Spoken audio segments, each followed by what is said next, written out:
We're like, all right, winter seems like a time when none of our bands would really want to tour that much, but so we threw this tour together, and I was actually super stoked that A Lot Like Birds came on the tour, because I wasn't expecting that, but like, that upped the profile of the tour like 10 times, so this tour's been fucking awesome. Like, as far as winter tours goes, it's probably the most fun I've ever had on a winter tour.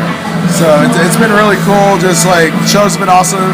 This is one of my favorite packages as far as just being able to watch every band like that I think I've ever been on as a musician. So it's been really cool. I mean, it's a lot of fun. There's definitely some chaos involved, but after touring for the last like 8 years or so, like, I'm pretty used to chaos. So working within that environment isn't that big of a challenge, honestly. Like, whether I'm at home or on the road, I still have a laptop, I'm still able to check anything I need to do, and I'm still accessible to my bands if they have any problems. And on this tour, everybody on the label's on the tour, so it's a lot easier, I think, than if everyone wasn't. Going off of that, what are some of your favorite aspects of touring, as well as some of the worst aspects of touring?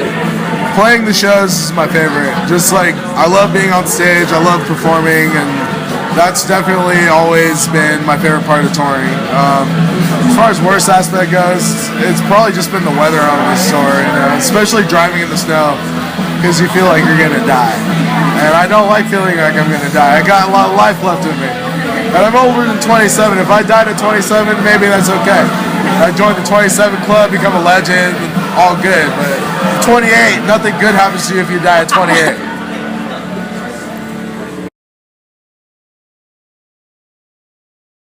Oh my God. If I may, you know, John McLaughlin of Mahavishnu, Billy Cobham of Mahavishnu, used to get together with Jaco Pastorius, fucking, you know, like legends of jazz fusion, and they used to create these bands all the time, and they had no names to them. It would be like, so who's playing tonight? John McLaughlin, Jaco Pastorius, and Billy Cobham, and it'd be sold out. They'd do a whole tour, and that was it. That was the only thing they did, and they loved it. They loved feeding off energy that they didn't normally play with, and I think that's what we're trying to do with Dance Gavin Dance, A Lot Like Birds, Sianvar, Stolas, you know, shit.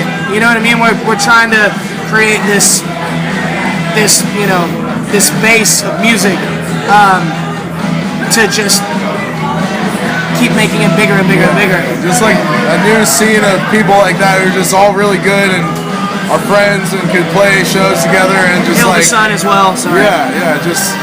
That's definitely the goal. Especially with how stale the genre has gotten. You know, when I got into it, it was so cool. There was like At the Drive-In Thursday and so many bands doing new cool stuff. Now it's like, don't want to mention any names, but shit's gotten terrible.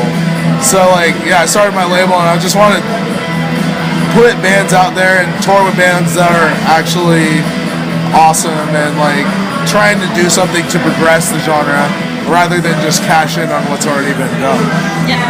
There are certain priorities in music, and I feel like those priorities are construed, you know what I mean? You know, a lot of bands that are successful now are worried about, you know, what their weight is, how their hair looks, how that sort of shit is, and that definitely is not to be taken lightly. That does make a difference. Like, you have to have a good product before any of that shit. You know, it's what we're trying to make people aware of, you know?